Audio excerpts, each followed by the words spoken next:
Hello friends, सर्वांना दिवाळीच्या खूप खूप शुभेच्छा.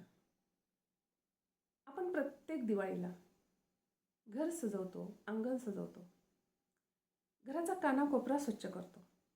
कुठं घाण तर राहिली नाही ना? आणि जरी राहिली असेल तरी ती मनापासून स्वच्छ करतो. सजावटीसाठी अनेक वस्तूंची खरेदी करतो, जसं रांगोळी, तोरण, पणत्या, अनेक वस्तू. परंतु आपण आपल्या मनाची कधी स्वच्छता करण्याचा प्रयत्न केलेला आहे का?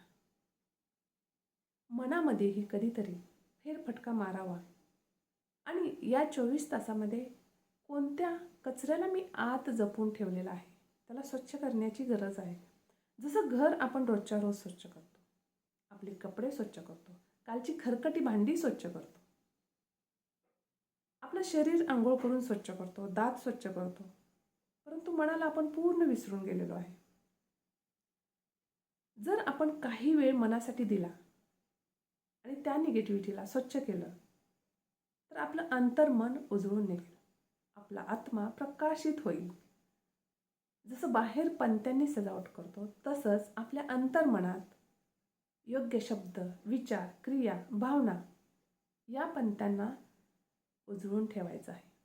जर या पणत्यांची सजावट आपल्या अंतर्मनात केलेली असेल तर नक्कीच आपल्या भावनाही उजळून निघतील. तर आजपासून आपण आपल्या रुटीनमध्ये हा एक रुटीन ॲड केला पाहिजे आणि गरज आहे.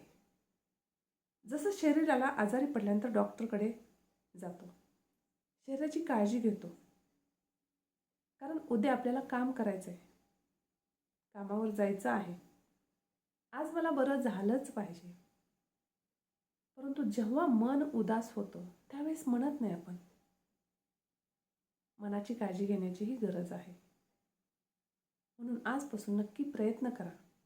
आपल्या अंतर्मनाला, आत्म्याला रोज काही वेळ देऊन रोजच्या रोज शुद्ध, शांत आणि सुरक्षित करण्याची गरज आहे.